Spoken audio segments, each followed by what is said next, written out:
Welcome to the 273rd episode of the Videogames podcast, where we talk about any game at all, including new stuff, old stuff, and anything in between. If we are playing it, we'll be talking about it.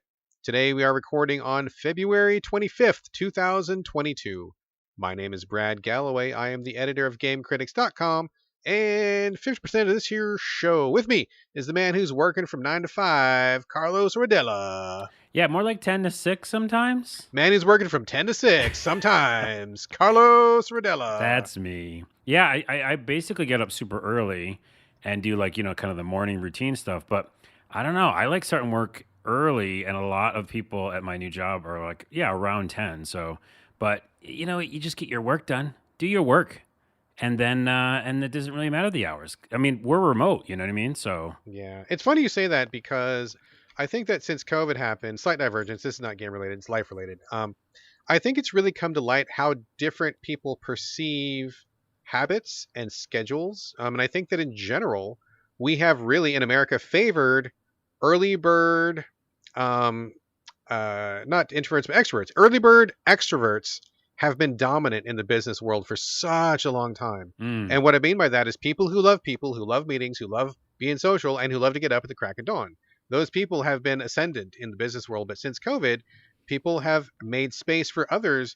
And it's funny because I am a night owl introvert. And so to me, in my mind, it shouldn't make any difference if I start at 11 a.m., but I finish working at 2 a.m., who cares? Because that's no different. Somebody who gets up at 6 and finishes at 3, it's like I work the same amount of hours. I get the same amount of stuff done. But because I choose to start later, I'm viewed as lazy or a slacker or, whatever. And because I like to work remote rather than getting in meetings, it's like, oh, well, you're not really with the company or you're not feeling the motivation, whereas I feel like that's really bullshit. So I feel like it is time for night owl introverts to really grab the reins, take hold, tell people that we are equal in this world. We deserve a place at the table, goddammit. We are not less than. You are not less than, but also two things. One, that was a lot of hours, 11 a.m. to 2 a.m. Whatever, so, I can't do math. You know what I mean? A lot of time to be working. Whatever the hour. If I do 8 hours, ending at 2 a.m., whatever. Got it. So, but the other thing is that that's already happening. Like my job, a bunch of other people's jobs that I know, my friends. It is about you doing your work, and that shift is happening. Like, even if it's 10, I mean, I used to get to work sometimes at 8, and like you said, people were like, okay, we got a meeting at 8:58, get in the meeting room. Yeah. And it was early. So I think it's changing because I'm watching it change, I hope it stays that way because I feel like now that people are walking COVID restrictions back and everybody's in such a rush to get back to quote unquote normal, I feel like those things are starting to go away. Like I'm noticing, I don't know about your circles, but in my circles, more and more people are like, okay, yeah, we're cutting back on remote. Yeah, we're getting back to the office. Yeah, we're getting back to normal hours. Yeah, we're getting back to live meetings. And it's like, fuck all of that. So no, yeah, again, it's case by case because literally my job currently is like remote potentially forever. And there's a lot of jobs that are like that. And also, the other thing that I've noticed at my workplace and also in my friends talking to me about is the kind of make sure you're taking care of yourself stuff. Right. Like that talk was never a part of work as much, like, hey, take some time, if you need some time, blah, blah, blah. And I think that leads into kind of our first story, which is Ukraine. And obviously the stuff that's going on, you and I are both obviously concerned like everybody else. But in the midst of that, like our work was like, hey, if you have, family there, friends there, or if it's just bothering you or something's going on, you want to process this, like take some time. And I'm like, that's amazing, Yeah, exactly. Well, I'm glad you brought up the Ukraine because before we get on to the show, and we will do a regular show, we're going to do housekeeping, games, all that regular stuff. We've said this before. I just want to take a minute to say it again. I know that there's a lot going on in the world right now. I mean, honestly, we are in the middle of the most interesting times, and I mean that in the traditional, curse way.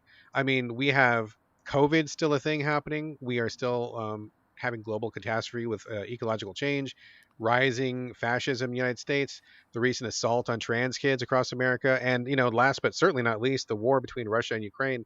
There's all this serious, heavy stuff going on, and it feels at times like a little stupid to be talking about games and what we're playing and all this stuff, because how could this stuff possibly be important when all these other world events are going on? But as we've said before, a lot of people do reach out to us and say, listening to our show, reading the reviews of game critics or just like engaging in like game related conversation is a lot of people's like mental timeout, right? Like it's Yeah. their safe haven for a minute. And we know that like games are not important. I mean, in the big scheme of things, games aren't nothing, right? But we do it because we like it. And in the face of all this, we do need a breath of just to just settle down, just to calm down for a minute, to step away from all of these big crazy things facing us. So we want to just really quickly acknowledge that all those things are happening.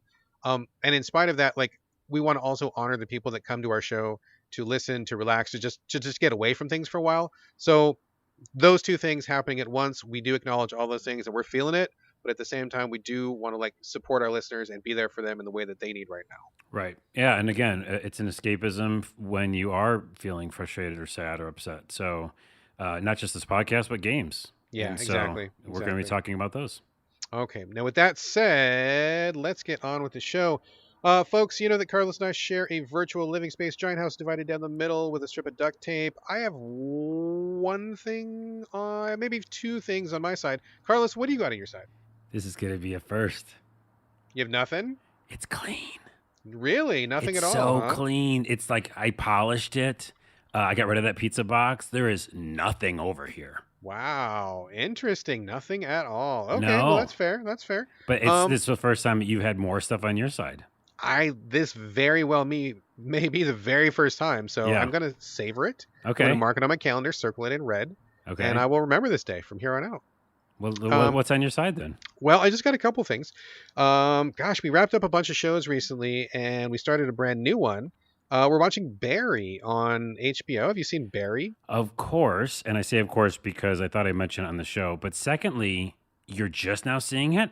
Oh yeah, dude. I've got a list of like a million shows that I didn't have time to watch before. So we're just Wow. catching up on Okay. things. So I will So- tell you what I think after, but I Okay, think you we're should only in know. the first season. I think we're maybe like 4 or 5 episodes in. This is where, what is the actor's name? Remind me. of Bill this guy? Hader. Bill Hader from SNL.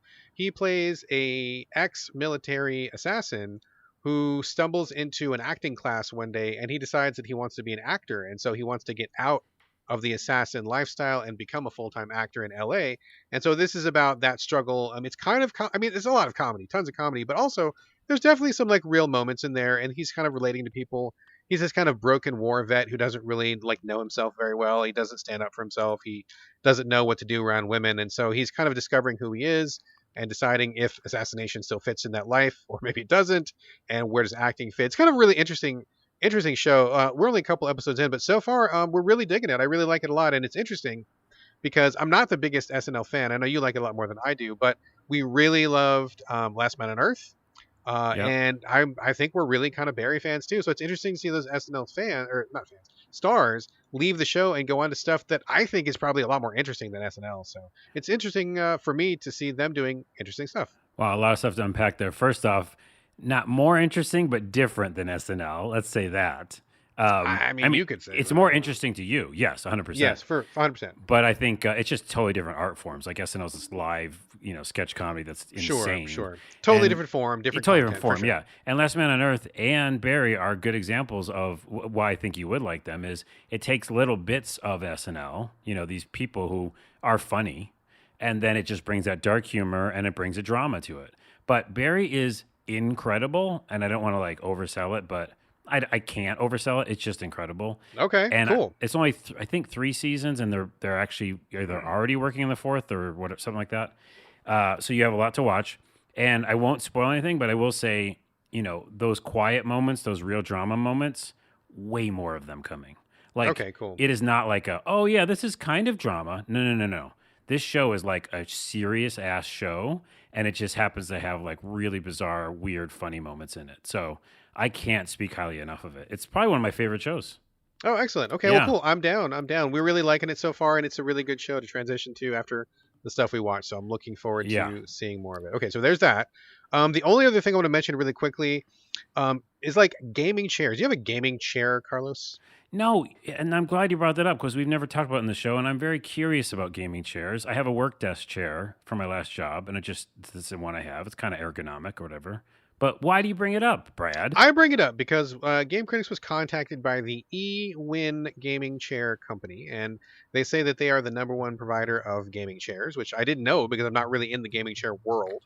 But they wanted to send out a sample for evaluation, and I'm like, okay, cool. I will evaluate your chair. So it got here yesterday, assembled it, and I'm sitting in it. Not right now, but earlier I was. And I've never had a gaming chair. I've always just had a regular chair, or on the couch, or a folding chair. Just sitting has always been kind of just like something you do while you're playing your game. It's not really that big of a concern. Since I'm not like a streamer, I don't sit for hours and hours at a desk or anything. Mm-hmm. So put it together, and it's pretty interesting. Like, it's got good quality materials. Like, there's a couple pillows for your back and one for your neck. Got the armrests, and the chair swivels a little bit, and the back goes back and forth, so you can adjust it. And it's interesting. The surface is pretty firm on it, but I think that's probably pretty good because it kind of forces you to have like slightly better posture, so you can't like really like sink into it. You know what I mean? Like it kind of Yeah. forces you to sit upright. So I've only been sitting in it for like an hour or two today while I was playing a game we're going to talk about later in the show. But interesting. I'm going to be giving it like the full test drive, and I will have some further thoughts later. But so far, I think I'm maybe I am going to be a gaming chair kind of guy. We'll see. Well, can I get a second gaming chair? Come on, what's going on? I Well, want a gaming chair. I can see if they got a second sample. We'll see. We'll see. All right, I'm just saying, it's two people on the show. Hey, I do want to try them though. I've always like, back in the day when I used to like go to Office Max or whatever in person, Oh, sure. and like I'd go just sit in all of them and be like, oh, this is kind of cool. But yeah, I never pulled the plug or pulled the Trigger. trigger and got any. You know what I mean? I was like, I think these are great, but that's $300. Like, I don't know if I need a gaming chair. Yeah, I don't know how much this particular model is, but I mean, it seems pretty high end. It seems pretty nice. So, again, that was the eWin gaming chair company who sent us a sample, and I'll have to look up the exact model. There was a couple different models. I forget which one it was, but it's like got this like red stripe on it, and it's got this nice little kind of, I don't think it's actually leather, but like, pleather or something. Red stripe reminded me of what was it? Homer Simpson's car. He made that car. That Oh, was the terrible. Homer car, yeah. And he's like, exactly. and I got a racing stripe on it for like make it look nice. Yeah, exactly. So far, thumbs up, but I will have further thoughts as we progress. All So right. there you go. If anybody has any recommendations or thoughts and ideas on gaming chairs, I'd love to hear. Yeah, I've Okay. actually sent him to the show at Videogames on Twitter. Gaming chair suggestions besides eWin, which sounds like a good one. And before we leave my house, our house together, Yes. the only piece of housekeeping then is show related that I have, which is I was going to bring up a show that I'm watching, and it's Vikings Valhalla. Vikings Valhalla? Is that a? It's a new show. I was like, is that the game from Ubisoft? What are we talking I know about? there is an expansion called Valhalla. Yes. So no, what it is I'm a sucker for Viking shows. I watched the entire, I don't know, 2 or 3 seasons of Vikings, the original. Okay. That was on AMC, I believe, and then it later came to other platforms. I thought that was that incredible Ragnar Lothbrok's like journey, just fantastic. I don't know if you ever get into the Vikings type. I know. shows. I watched the one that was the comedy one that was on No, Netflix, yeah, and I know that. That's which was fun. pretty good. That was Yeah. pretty good. I enjoyed that one quite a bit. But like it's just called Vikings. It's like incredible. Like the quality that they spent and cinematography and stuff like that. It's just insane. So Okay. if you're ever in the mood for one, the original series is amazing.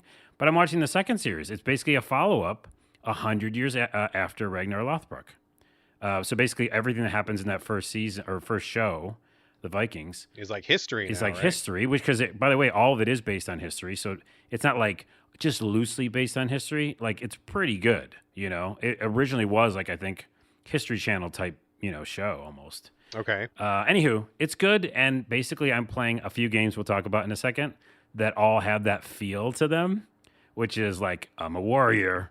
I'm going to fight things and I have honor. Honor is very important. Honor is very important. And so whenever I like play games, like I say on the show a lot, I like to watch something that's like similar. You do like to do that multimedia experience. Multimedia experience, Carlos. That's what I like to do. So I'm watching it and it's good. I mean, it's like not terrible. It's not, I don't know if it's like as good as the original series, but it's again shot really well. They spend so much time on like, costumes and stuff. It just looks like we're back in time, watching Right on. Vikings. Right So on. I recommend it. If anybody liked the original series, check out Vikings Valhalla. All right, there we go. Anything else? So you find anything in the corners back there? No, that Anything was it. under I had that in my back pocket. So that's Okay, it. in your back pocket. All right, folks. We are getting on to the main portion of the show now. Games, and we are going to stick with Carlos for, I'm guessing, what is probably going to be one of the biggest drops this year. God, what is it even called? It's like Horizon. All I know is I call it Horizon, but what is the official title? Forbidden Horizon. West. Horizon Forbidden West? Yeah. Okay, Horizon I keep wanting to say Verizon. Verizon, Forbidden West. It's just you have no Yes, cell service out there. I know. You're climbing towers. You're You're reestablishing cell trying to service. get You find like the 5G, legendary iPhone. Like the it's all legendary 5G. 5G. That's exactly right. Sorry, folks. It's I keep wanting to say Horizon Forbidden West. So Carlos, this is of course the continuing adventures of Aloy. The first Horizon was a big hit. A lot of people really dug that one. So why don't you fill us in? What is all going down in Horizon Forbidden West? Before I get started, did you enjoy the first one? I did not. Okay. And you didn't like it at all? I thought parts of it were okay, but a lot of it I felt like was appropriation, which kind of bothered me. We did talk about that on the show, I think. Yeah, I didn't Yeah. like the appropriation. I didn't like also like a lot of the story was just really boring. There was actually some really cool bits, but a lot of really boring bits that I felt tedious to get through, a lot of busy work. I did not like the combat at all. I got to a part where I just didn't even understand what I was even supposed to.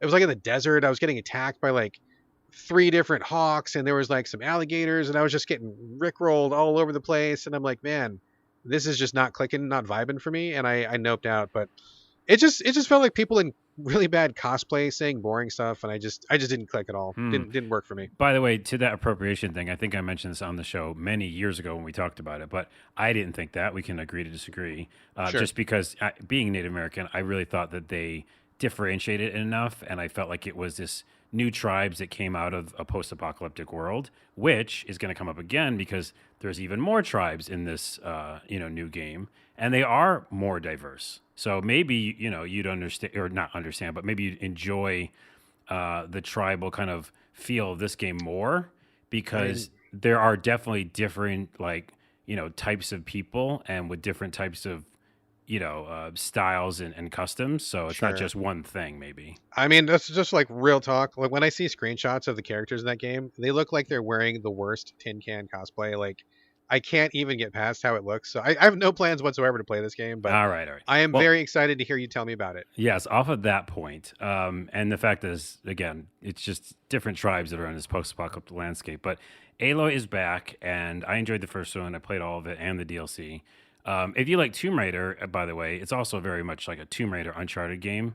So mechanically, I think it's better. Graphically, it's better. If you liked Horizon the original, this is basically all those things but better. That's a short review, super quick summary. The graphics, by the way, stunning. And I, of course, tweeted about it and was very frustrated that, of course, you had to switch between performance and quality, As you do. but the quality, it's really not that big of a difference, because if you're like going up to a tree and it's got these crazy graphics on the tree, fidelity, bark, etc., and you turn it to quality mode, you're gonna be like, wow, that is incredible. Switch it to performance mode, it's not that less, right? So I don't think you're missing too much. That said, it's a beautifully smooth 60 frames or more, it seems like at times, on my PS5. We talking like 61, 62? Maybe like 90. I don't know. It just feels like buttery smooth. All right. Like literally nothing is hitching this thing at all. Looks really great. And yeah, I was a big fan of, of course, Melee. And in the first game, it was kind of broken and people didn't really use it much, besides me, who played the whole game Melee only. Which is probably the wrong way to play it, but I did. And in this one, it's better. Like all the whole skill tree's expanded. Melee is just better. So there's like more combos. It's just like a lot more fun. So I'm excited, of course. That's my jam. And then the bow and arrow stuff is really great too. You like the bow and arrow of Tomb Raider, remember? Right? Yeah, I mean the bow and arrow stuff was okay. And I mean honestly, it's not like I didn't think the first Horizon was like garbage, but it's like it felt bloated, and like there's parts I didn't like. I mean, it felt like there was a really good game in there struggling to get out, and there was just too much cruft around it. So I played it for like maybe like 20 hours. I mean, I didn't Right. It wasn't just like a one day, and I just didn't go the distance. But Yeah. I mean, the bow and arrow stuff was all right. I think it's just better. So basically, anything that you maybe enjoyed in that first game is just better, because the bow and arrow stuff is great. There's a lot of different kind of tools there. The story, it's never really, I don't think, the strong suit. I won't spoil anything because it really starts off the whole game with like spoilers. You have to play the first one. It picks right up where the last one left off. Exactly. I mean, literally the day after. Like literally the day after. And here's the only kind of I guess downside I would say for that story bit is I didn't remember some stuff. Do you know what I mean? Like it was like, Yeah, hey, yeah. it's Sigil, and I'm like, oh hi Sigil. Wait, who the fuck are you?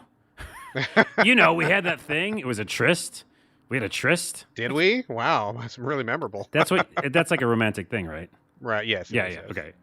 Okay. See, I try to use one big word every. That's not even a big word, but anywho, yeah, I was a little lost, and so that's kind of weird because I didn't want to have to go play the first game again. Right, right, So I right. think Did they they not kind of do a recap like when you start the game? mini recap. Mini recap. Okay. Yeah, yeah, yeah. So it's like there was a lot to be, understood, and I don't think it was always coming across.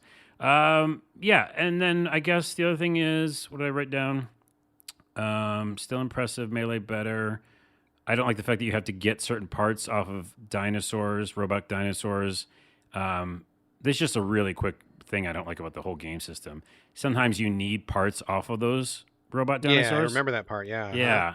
And I guess it's the same thing then. I guess it wasn't the first one. And I just want to like kill everything with melee, And Right. so you can't. Like you have to use your bow and arrow sometimes. So that kind of makes me like bummed out. But other than that, it's just visually a treat. Like it's one of the best things on the PlayStation 5. Like It's hands funny you down. say that, man, because I mean, it's the weird thing, and I mean, obviously, correct me if I'm wrong, or if you, I'm sure you will disagree, but like when I see people talking about this game, like in my Twitter feed, like it seemed like almost everybody I follow like picked this game up and started playing it, which is cool. Um, but like everybody was like the graphics, the graphics, the graphics, the graphics. I'm like, yes, cool, the graphics, and then they're like, yeah, well, if you like Horizon, it's more of that. Okay, I mean, that to me is not really a ring endorsement. The graphics, and it's more of the same. Like to me, that's like not enough to really convince me or to sell me. And granted, I'm not really in that basket anyway, but that's a hell of an endorsement. You know what I mean? Like, I mean, is it really just more of the same but looks better? Well, I mean, that's a bigger discussion because is that a bad thing nowadays? Like, are games as a service not really a game because they just keep adding like graphical improvements and new lands to go explore? I mean, Destiny is a massive game and they're just adding new crap to it. So I don't know, and there's a new, that maybe to play your own devil's advocate for you, it's a new $60 price tag. So, maybe it should come with some new stuff. But I can't really put into words. It's not just the graphics. So, Right. Thanks for bringing that up because I don't think it's just that. Like, here's one small thing. Aloy just running around, she has more animations. You know what I mean? She has like when she rolls, it feels great. When she grabs on a ledge, she loses her balance and her other arm goes to the right for a while. Okay. There's like Gotcha. a Sure. lot more going on with her. And then also another thing, I know this is graphics, but this is important. When they do those cutscenes with other characters, Yeah. the faces are like insanely good. Like not like again, we're not in the real realism, but Sure. it's almost like a Pixar movie. It just feels like not cartoony that way, but like super super polished so that like I think people are going around online showing like the pores in people's skin. Like it does that and that actually makes a fucking difference because I'm playing other games right now. Many games and a lot of the games that are third person, when you have the cutscenes, it's a cutscene and it feels like not realistic. You know what I'm saying? Right. Right. Right. So, Right. anyways, that goes a long way. So that's not just graphics; it's almost like kind of storytelling. And like this, here's a good example. Something very small and simple, but maybe it's like art direction. These two characters like are behind this like curtain type thing, and there's like a sunset, and you could just see the shadows of them, and you know that they kind of like each other. Mm-hmm. And Aloy looks away, and then she looks back, and they're kissing, but it's just a silhouette of them kissing. I know that's a small detail, but like they just do fun little things like that within the game, and they're graphically really enticing. That's not going to sell you at all. Well, I mean, but- that was going to be my next question. Right? My next question is like, so if I didn't really like the first Horizon, I thought it was okay. I didn't like it enough to finish it, and I don't think I'd ever replay it. Knowing that, it doesn't seem like there's anything here that would like get me to come back, right? If I didn't like the first one enough, I'm probably not going to like this one. Does that seem about no, right? yeah, that's accurate. Yeah. Okay. Okay. And I, of course, liked it a lot, and so I'm enjoying it because it's just more. It's definitely better. It's not just graphics. There's like the playability feels better. The skill tree's more, and yeah, I think those cutscenes are really important because they weren't as good as last time. I mean, they weren't that good last time. So there's something to it, and it feels really good, and it seems like it can kind of mainline the story because Which is good. there's tons of side stuff, but almost everybody I hear like mainlines the story because you can see very clearly where it's going, which is great. Yeah, a game like this that has 800 side quests. But it is one of those games, when you finish it, the land will still be there, and you can kind of fuck around with the side quests. So I Gotcha. really dig it. It really feels like Uncharted with Tomb Raider with the original Horizon, but I think much better in every way, really. All right. Well, if you like that first one, you're probably going to like the second one. And if you didn't like it so much, maybe give it a pass. Yeah. All right. There we go. Let me take over for a bit. I got a couple Switch games to talk Wait, about. What? Switch games? I know. Really Sorry. huge divergence for the show. I never play Switch. You Actually, never play Switch games. I play them all the time. Switch games today. In fact, I think almost all my games today are Switch games. First one up, Gem Wizard Tactics. I was really jonesing for some like turn-based strategy on the Switch because that's the kind of stuff I like to play right before bed, like something I can chip away at. Nothing that requires a lot of fast reflexes or anything like that. Just something chill. So Gem Wizard Tactics was something that I looked into, kind of a hex-based, unit-based game. There is a story mode. There's also, I believe, a skirmish mode. You have lots of different units, and in general, it's a pretty neat little tactics game. It doesn't really like rock the boat of the tactics world. I mean, it doesn't bring a lot that's like revolutionary, but it's pretty well done in general, except for I think the presentation kind of suffers. I mean, in general, it's just like turn-based tactics. You get a couple different units. There's a story mode where they introduce the different units, and they do incorporate stuff like knocking one unit into another and like kind of being cognizant of positioning. So it does take advantage of that a little bit more. Like if there's a guy on the edge of the map, you shoot a laser into him and he falls off, or maybe you bump into him and you knock him off, or maybe you knock one enemy into another enemy and that crash does damage. So that's kind of a neat little spin on it that I think is pretty good. But it does have a lot of presentation problems, and that's ultimately why I bounced. I think the UI in general is pretty bad. The graphics are pretty small, the text is pretty small, and there's a really weird thing. Like when you're looking at a map and you move the cursor around, it doesn't smoothly scroll, it kind of jerks. And for some reason, my eye had a very hard time following that. The cursor would move, the screen would jerk, and then I would lose the cursor because the whole screen didn't smoothly scroll. And I got really frustrated doing that. It just was a very basic thing that could have been fixed in terms of presentation, and it just was really bothersome to me. The buttons I didn't feel like were very intuitive. So in terms of UI and presentation, I feel like it suffers. It doesn't look very good, and I feel like it needs a lot of polish in the UI department. But if you're talking about turn-based tactics, I mean, it's a pretty good little cute little game that I think would probably keep fans happy if you don't mind the presentation problems. So Which I didn't is, spend a lot of time with it, but presentation is important, yeah, I right? was gonna say it's pretty important, and also that visibility thing where it's moving, that seems bad. Yeah, I just got really annoyed with like I would move the cursor, the screen would jerk, and I would have to look and find the cursor again, Eek. which is just like they should have fixed that. They should have fixed that. So anyway, Gem Wizard Tactics, it's a good little tactics game, but you got to get past the presentation to enjoy it. The other game that I want to talk about really quickly is called Zombie Rollerz with a Z, Rollerz.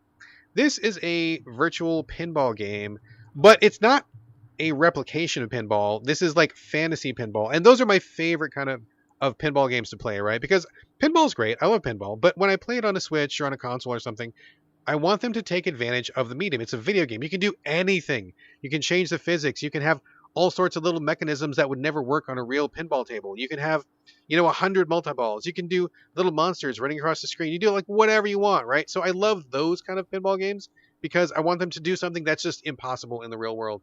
This game fucking leans into that so hard, and I think it's amazing. I really, really like it a lot. Dude, hold on. Yeah, I'm getting Rollers of the Realm vibes. it's similar, very similar, very Right? Isn't similar that the game in certain ways. Yeah, Rollers of the Realm. Yeah, that's Yeah, another yeah, one yeah. that we'll probably be looking at pretty soon. But this is not related to that, but kind of in the same bucket of like characters, a little bit of RPG-ness to it, like definitely some fantasy stuff going on. So definitely like a same kind of vibe, right? Yeah. So with Zombie Rollers, I want to say first off, I think they make a lot of really fucking smart decisions. And one of the biggest things that I love in this game that I've never seen any pinball game ever, ever, ever do is that when the pinball comes down to the flippers, as soon as it touches the flippers, you get like a little a dotted line that shoots out from the ball that shows you exactly what trajectory it's going to take when you flip it. So if you're trying to make a particular shot, like something that's up of the board, or you want to hit a certain thing, as soon as that ball touches it, it's almost like you get a little targeting thing, and it Right. tells. So you just wait, And as soon as that little line hits where you want to go, you hit the flipper, and it just boom, it goes right exactly where you want it to go. Fucking amazing! It's so fucking amazing. I love that. It reminds me of Peggle, you know?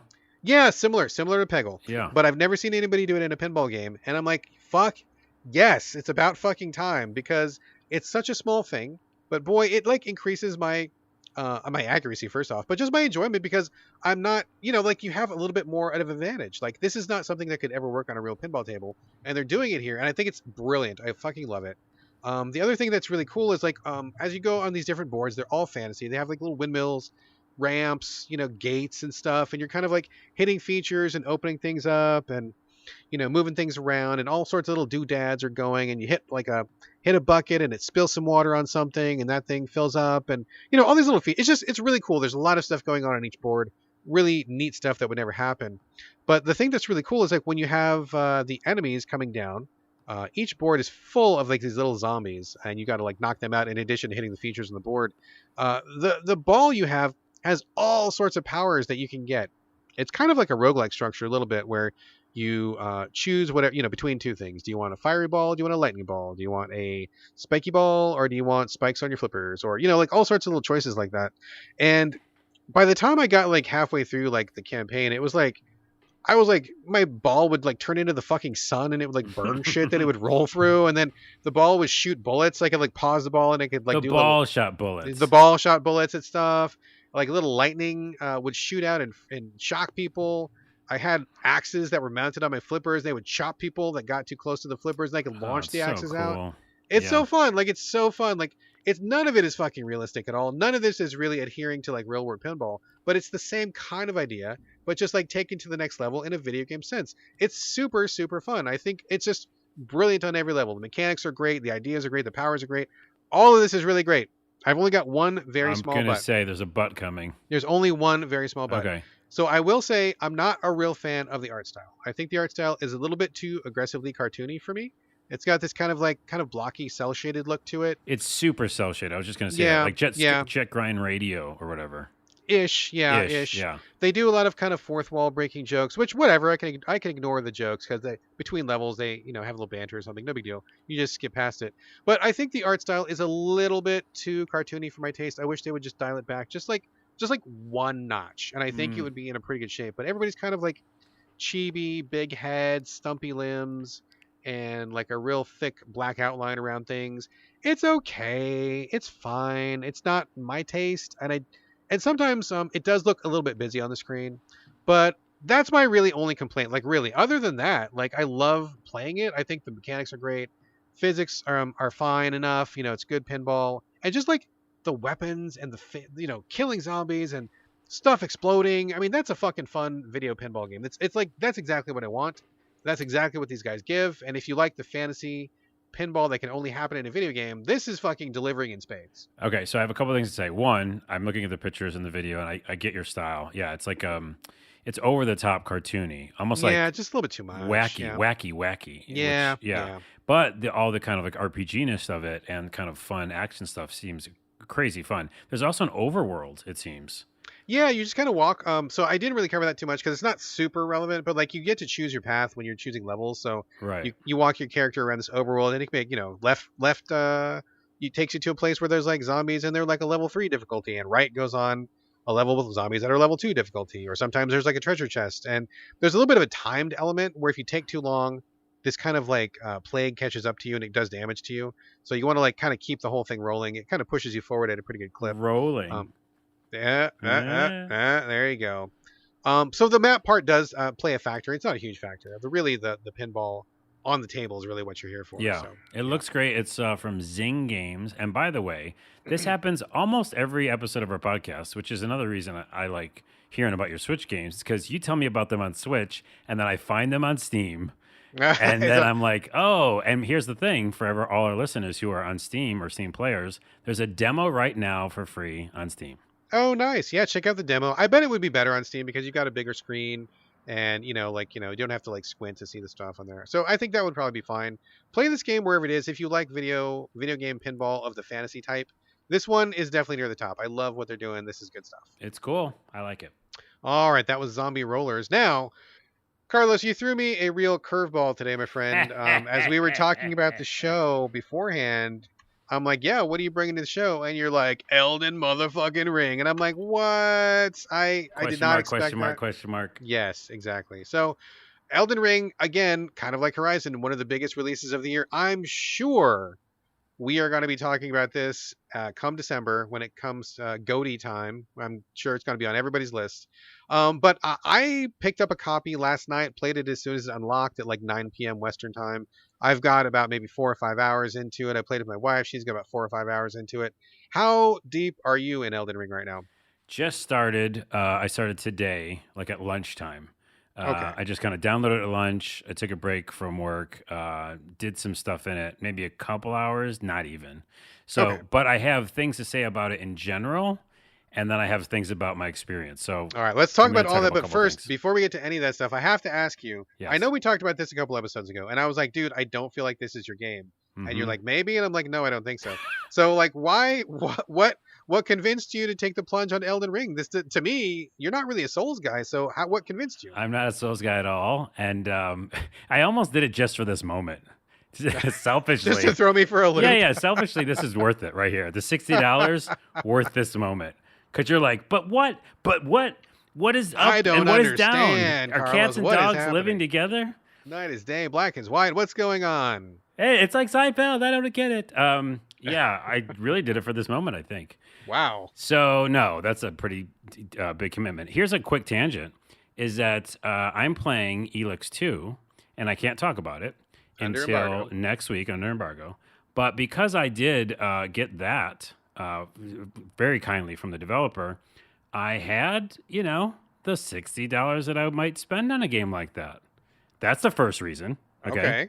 Second reason is I watch every review under the sun because I heard the rumblings that it's in quotes easier because you can do more things, take more paths. It is that true Sure. open world. True. I watched some videos of people grinding, which I feel like in every other Souls game I played and then failed.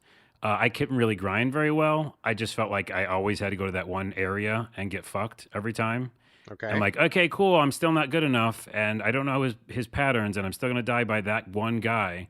But in this, there's like so many pathing and so much like time to grind and get ruins and basically make yourself stronger, right? And Yes. then I watched, I forgot his name, the guy from Skill Up. He said he was one-shotting bosses because he was grinding. And just hearing one shot and then in the same as a Souls game was like blowing my mind. I mean, I've never heard anybody saying that. I definitely haven't seen that video. So you'd be Right, the but my first person point I've is heard of that. he's a. I Yes. mean, I trust him. I've been watching him for a while, and he is kind of I think more of my type of player where he's not like just a Souls guy. So that even further got me. And then the last thing that got me, and you're not gonna like this. Oh no. So sit down or get your swear word dictionary out because you're Okay. going to use all those words and come at me with them. Jesus, what? I found a video where you can do an exploit that is just probably going to get patched out, but I think as soon as we're done with this podcast, I'm going to go do it. And it gives you kind of almost unlimited runes. Oh, really? So you can just Yeah. have like almost infinite money. Well, you got to do work for it. It's kind of a technique, which I have an asterisk about that. So I'm going to do that to just get a little bit stronger in the beginning. All right. And that gives all me right. another kind of like safety net because Carlos likes empowerment games. I know you do. Right. So if I come in and now I'm like level 20 starting and not getting one shot immediately, then, I think I might enjoy it a lot more. And by the way, it is beautiful and we'll talk about the game itself. But before I leave that, and this is my last tangent, whenever I do exploits in games, I've never told you this, but I actually like factor in a backstory for it. So You have a narrative justification for I your do. cheating. Yes, I do.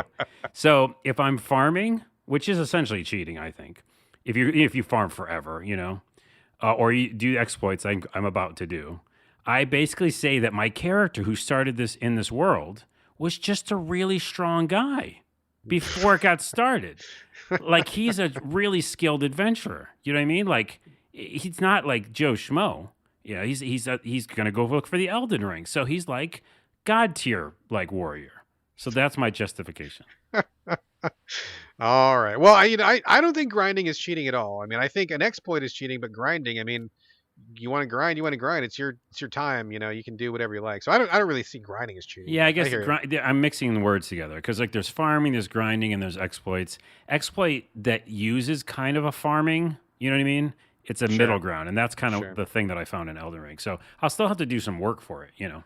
All right. So okay. So Yes, all that aside. you've put a couple hours into it. I guess started today. So I guess how are you finding it? Like, what are your impressions? I mean, I know you're absolutely not a Souls guy. I know you like open world games, but I know you also like power curve. You like upgrading. You like empowerment, and that's kind of like the opposite of a Souls game. So, what are you making of Elden Ring so far?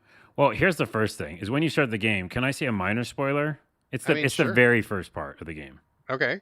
Okay, so minus spoiler, skip ahead 1 minute or whatever. But like I'm all like excited from all the things I just told you, ready to be empowered. I have my exploit ready. I'm like, I know where to go, you know? I get out there and there's no monsters. There's only one monster. And I'm like thinking I have like a chance. And that one monster, it's a troll. It's a boss and he kills you. Oh yeah, everybody dies at that at that point. No, I Yes. know, but I'm like, that's like the funniest troll to me because I'm like, oh, this is the one where I'm not gonna die. And the first Oh monster you see is a boss, and no, he's not. that's You're not supposed to win. that is Souls tradition. Every time you play a Souls game, the first thing you encounter is a boss that kills you. Like Oh, every single really? time. Every single Oh game? yeah, every single time. Yeah. I feel like I played Dark Souls and that didn't happen, but oh well. That was the one with the skeletons, right? In the beginning? Yeah. Yeah, It's there's no boss there.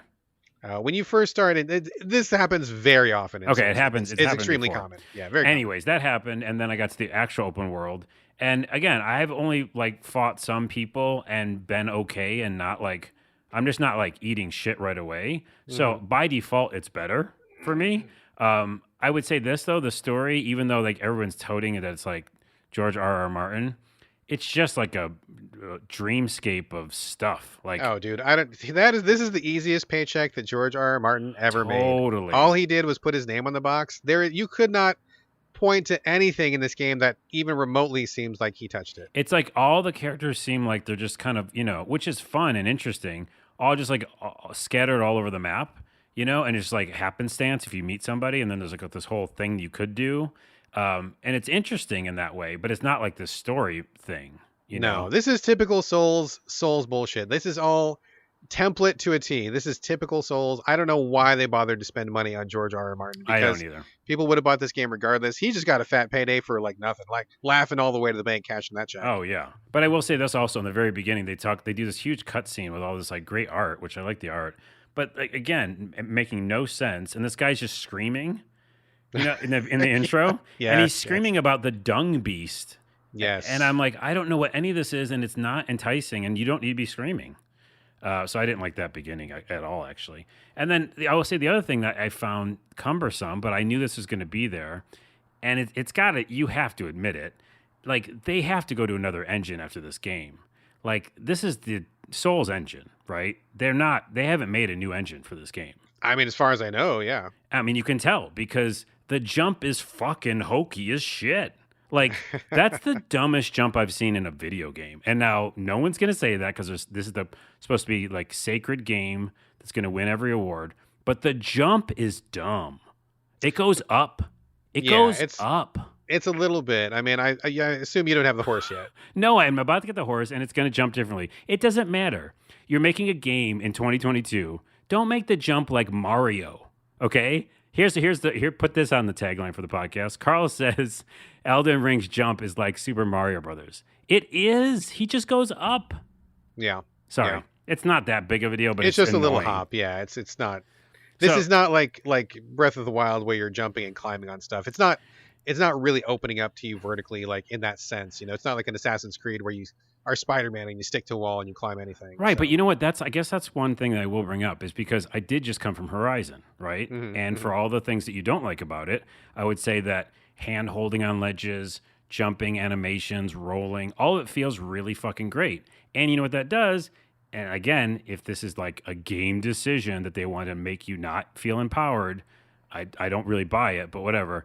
Their role in this one is just again donkey shit. And I think it's like, oh, it's supposed to be donkey shit because then it's harder to play the game. Are you saying the roll is donkey shit? Yeah, I feel myself going on a rant. I I'm mean, gonna have to calm you're down. just straight up wrong. Number one. I mean, it's Okay, donkey shit's a strong word. It's slow. How about that? I mean, so there's many factors to this, right? Like I don't know how deep in the weeds we want to get here, but like I agree with you. The jumping is kind of hokey. There's a lot of little ledges that I feel like you should be able to hop up. So Yeah. I'm with you on that. Okay. But I will say also, when you get the horse, it totally opens up the verticality in a big way. So just keep on playing a little bit, and the horse is almost like It's your right there. I can tell. I yeah, know it's you're at that right on the church. cusp Yeah, of it. yeah, yeah. So, Sure, and but I agree with you on that. Like, I know that like the horse makes it much more yeah, fun. the horse is the key to verticality in this game, so that's a big thing. But like in terms of the role in the combat, I mean, there's a lot of things you can knock a Souls game for. I mean, there a lot of things, but like the combat and the rolling is not one of them. It's like pretty airtight. It's pretty dialed in. You Mm. may not like it because it doesn't function the way that you want it to function, but it functions the way that it's supposed to. And I don't think you're going to find anybody who's going to say that this is not a well-designed combat system. Then we'll put an asterisk in that, and tell me about your experience with the game, Brad. So I jumped in last night, and my wife jumped in as well. First of all, I want to say it's a little bit disappointing because, as I've said many times on the podcast, the wife and I are wanting to play this co-op as much as possible, but there's some kind of problem with the Xbox version. I don't know exactly what's going on, but a lot of people in Xbox are not able to log into the servers, and if you can't get into the server, then you cannot do co-op. And Ooh, so because it's only online co-op. yeah, exactly. So I was logging in, no problem. I'm on an X. I don't know if that matters. My wife is on an S. She has not been able to log in even once Eee. since yesterday. So she's not seeing the messages from other people. She's not seeing the summon signs. She's not seeing any opportunity for me to co-op with her, which is kind of frustrating because we bought it intending to play co-op for the majority of the playtime, right? So that sucks. I hope that they get that ironed out ASAP. I will say also that if you're on PC, I apologize and I'm sorry for you because this game apparently runs like shit on PC. Well, it drops Um, frames. I'm hearing a lot. yeah, I've heard it's really bad right now, and I know that prior to release, Mike Susky was going to do the review for us originally on PC, and he was having like major problems. It was like unreviewable on PC. So he switched to PS5, and that was fine. But I hope that people who play on PC will get their issues resolved as well. Anyway, Speaking real quick of PS5, yeah, everybody yeah. says it plays best on PS5. Weirdly That's enough. what I hear. That's what I hear. But apart from the server thing, I have no problems or any complaints whatsoever about the Xbox. Okay. I'm on the X and it runs fine. It looks beautiful. I mean, I have it on the frame rate mode, not on the, the graphics mode. So it to me it looks great. I have no complaints. But then again, I haven't done a side by side comparison, so I can't say. Yeah. So in terms of the gameplay itself, I mean, this is you're gonna hear it 1,000 times. This is just like open world Dark Souls. It's exactly like Dark Souls. The combat is basically the same. The mission, the fighting is the same. The kind of like blocking, parrying, stamina management. I mean it's all just Souls to a T. Like there's nothing really different about it. I really do like the open world though. I think it does add a new element because wandering around, I feel like every time I come around a corner, there's something interesting there. There's tons of little dungeons I'm finding, tons of little ambushes, little enemies to find and discover and fight, and all sorts of little stuff. I feel like the world is pretty well populated. I don't feel like I've hit like just like a mile of like nothing. Like just a wide open field. Like there's always something going on. Yeah, it's very well planned. Yeah. I If think that's that's a one way of to put it. FromSoft's strengths. I agree with you. Their strength is they're really good at environmental design, and so like I'll be cresting a ridge and I'll come over and I'll see like these giants who are pulling a wagon, and I'm like, oh my god, these guys are enormous. Do I fight them? Do I run away? Do I hide? What do I do? Sometimes I'm climbing to the top of a mountain. There's like a dude up there with the telescope. You can sneak up on him. Sometimes I'm in a castle and there's like a whole bunch of guards. You got to like stealth your way through. So there's all these different situations, and if you don't like any of these situations, I mean, you can literally go anywhere. Like none of this stuff is gated off. You can go to the swamp, you can go to the caves, you can go to the mountain, you can do the castle, like whatever the fuck you want. And the game will tell you by your dying if you're in the right place or not. I mean, if you're getting one shotted by every enemy, that's a clue to say, okay, maybe I'm not in the right section. But you can try. Yeah. It doesn't stop you from trying, right? So I enjoy that, and I think that it's been fun also because I've just been kind of grinding a little bit, not necessarily like hardcore grinding, but I got into a little zone where I can kill the enemies pretty easily, and I'm just kind of leveling them up. I'm kind of building my character up a little bit, picking up a few little pieces of gear, and I'm just having just fun, just kind of playing the mechanics and just kind of being there without really getting swatted down by the bosses so far. I've come across a few bosses, and I'm like, no, just not going to do these right now. I'm just going to come back. I marked them on my Oh. map, and I'm like, I'll come back when I'm stronger. Maybe I could do it now, maybe I can't, but I'm not in the mood for that, so I'm going to go kill some soldiers and just level up and just explore a little bit more. It's So I'm it's kind of like digging it. playing my game Yeah, a little in bit, a the little bit. way that I'm playing it. I feel like we're like for the first time ever playing a Souls game the same way. Yeah, I mean that, and I think this is conducive to it, the open world design and giving players a little bit more of a choice. So Yeah. you rolled a melee guy. Which guy did you choose from the beginning? Do you remember what class? Warrior, of Warrior. Okay. course. All right. Cool. And then, by the way, the character creator way involved. It's silly. It doesn't need It to be didn't that need to be involved. that involved. No, I was No. like, I need to get out of here. Like, this is too many choices. And you're wearing armor the whole time. So, like, why does it That's matter? exactly right. Like I already knew you're either going to be a corpse or you're wearing armor. So it's like I changed my hair color, and I think I changed like my posture or something. And I'm like, okay, that's good enough. I'm not gonna. Oh, that's I'm only funny. ever going to be looking at The armor, so difference it's not between going to matter. the difference between us is I had a picture of my like head, and I was like trying to get close to it because I'm that nerdy. I'm like, I need to be in Dark Souls for the first time in my life, and if I'm going to be in there, it's going to be Carlos. Of course, I have armor on immediately, but no, I'm a Sure. warrior, and I haven't really been able to like, I feel my own vibe yet when it comes to like weapons and stuff. And one thing that everyone's talking about is this has a really cool magic system in it where, for me, again, another reason why I picked it up, you asked why, is that you can create like magic or like allies to help you. Have you engaged in that system yet? I Because it's haven't. I not haven't. exactly open. What does that mean? So like you can actually miss that. In fact, I did miss it, and I think my wife found it. I missed it.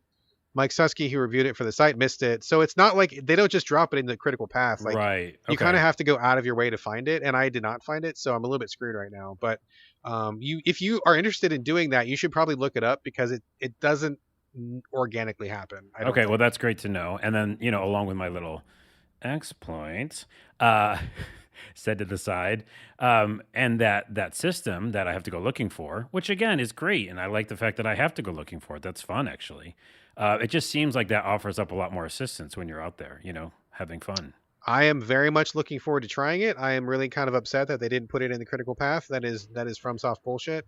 So I'm going to try to salvage that, and if I can get that working, that'll be cool. But right now, I have no summons, and because my wife is not available, and I am kind of on my own. So we'll see how that goes. But in general, I mean, I'm digging it. I like the vibe. I like being able to kind of pick and choose what I want to do. Just the exploration is pretty rewarding so far, finding lots of nooks and crannies. And for the first time ever, I usually roll melee in Souls games. I've been melee like for every Souls game. But this time around, I'm like, you know what? God damn it, I'm gonna be a wizard this time. I've never been a wizard before, Oh. and I'm just leaning into that. I'm doing magic spells. I'm pretty weak on the melee combat. Have really light armor, so I'm kind of playing that out, and it's been a cool experience. I'm glad I made that choice because it makes the whole thing just a little bit more different than it usually would be. Because I wanna see something different from FromSoft. I don't just want another Souls game. So with the open world, with the exploration, self-guided options, and being a wizard, it does feel like a pretty different experience for me. I would say that you and maybe I can ask you again, but like you wouldn't think that I would ever come into this game, and you were doing the question marks and exclamation points in text message, but after I said what I said and the way that you're playing it, it kind of makes sense why I would try it, right? I mean, maybe, but I also know that you like to feel empowered, though. That's a really big part in most of the games that you like to play, and that's kind of antithetical to what Souls does. So I'm curious to see how you do, 5 hours from now. Like, if you still feel like you're finding it worthwhile to play, or are you gonna? I mean, I guess your exploit might help you out with that. You level up a little faster, but are you gonna find a groove, right? Are you gonna find a weapon that you like? Are you gonna find a play style that you like? I'll be curious to touch back and see what you think of it in a couple hours. Yeah, let's do it because I mean, like, I'm going to spend a lot of the weekend doing it, and I just feel like minus the exploit because the exploit would just get me, a few more levels that I need to. I do like melee combat. Again, not doing the magic stuff, and if I can have some, summons doing some work for me, and I get used to, all the kind of rules and stuff like that. Yeah, I want to get this experience, and I just want to beat it. I'm like so mad at like all the Souls games in my whole life. I'm like, if I can just find one where I can like level up and get semi empowered, so smart enough to like beat bosses and stuff. So we'll see. We'll come back to it. I'm actually excited to be playing it though. All right, we will revisit this game, I'm sure. All right, a couple more Switch games for me, and then we're going to bounce. First up is GestuFumaDen Undying Moon. This comes from Konami, playing it on the Switch. It's also on PC. I think it's on everything right now.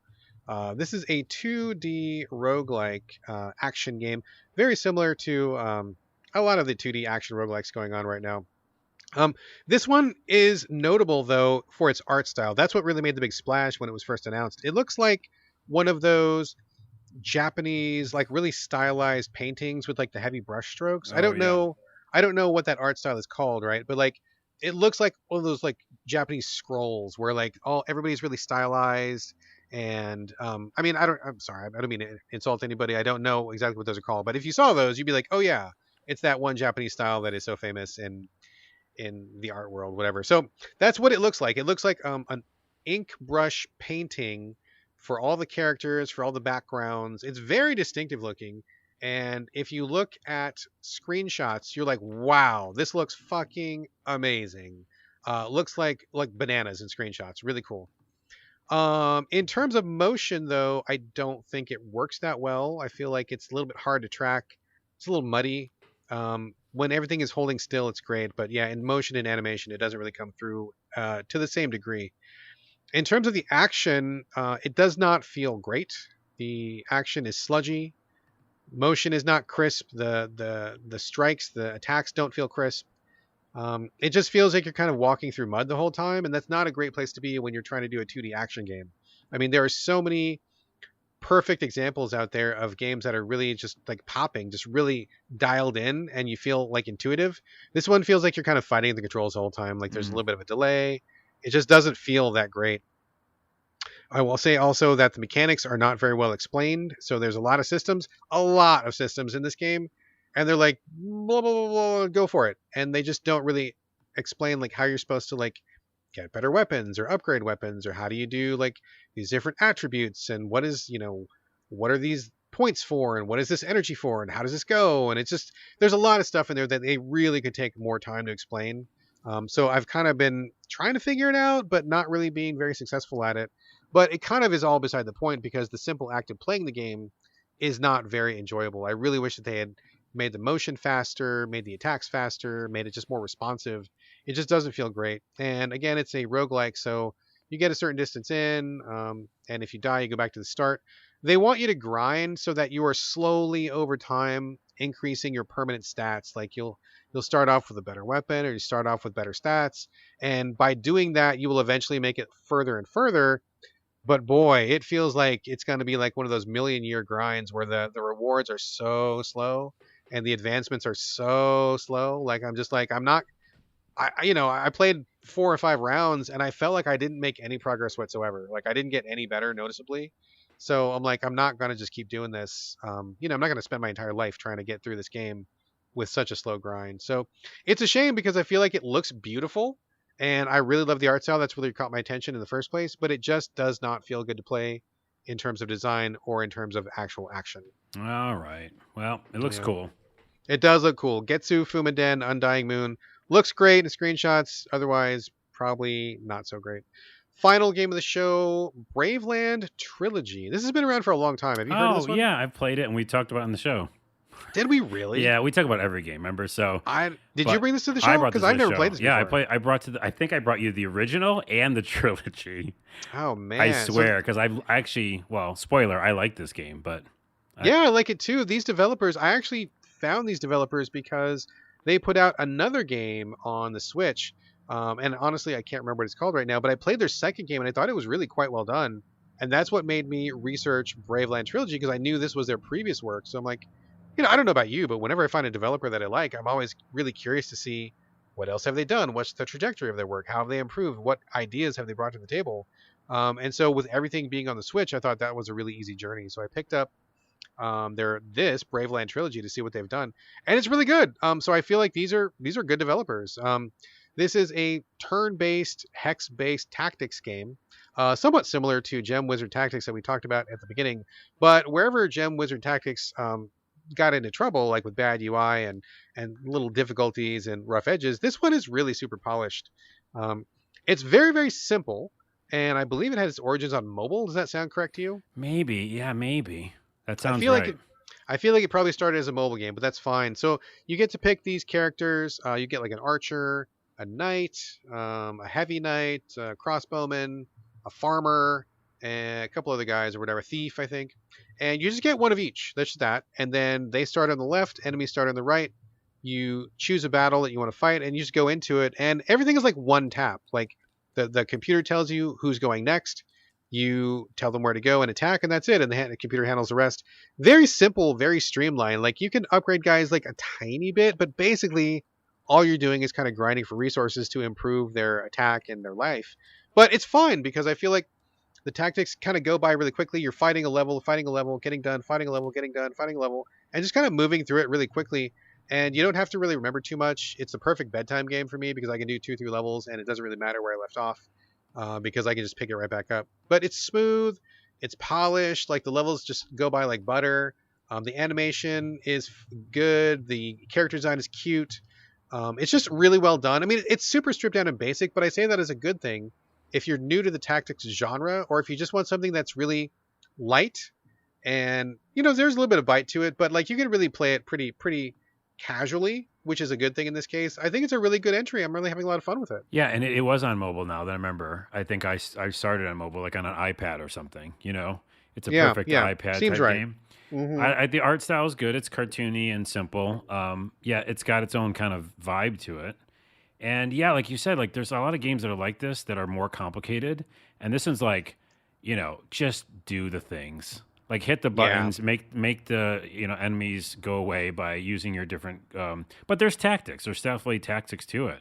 But it just seems like fun, relaxing tactics, and some resource management and stuff like that too. I think. yeah, a Um, little bit of that for sure. yeah, it's just really fucking fun. Like I think this is the reason why they kept making games, right? Like this probably paid their some of their salaries because I Well, think yeah, it they did went on really to well. make an entire trilogy. I'm on Braveland right now. I you know you, and in this particular collection on the Switch, the Braveland Trilogy, you have to beat the first one before you can move on to 2 and 3. So I Oh, haven't even seen 2 and 3. I don't know how they're different or how it advances. I think I'm pretty close at the end of Braveland. But I've been really enjoying it. I mean, it's very basic and simple, but I think it's also elegant in that they strip away a lot of stuff that you don't really need, a lot of the cruft, a lot of the menu wonkiness, and just like a lot of details that I think don't always serve the genre that well.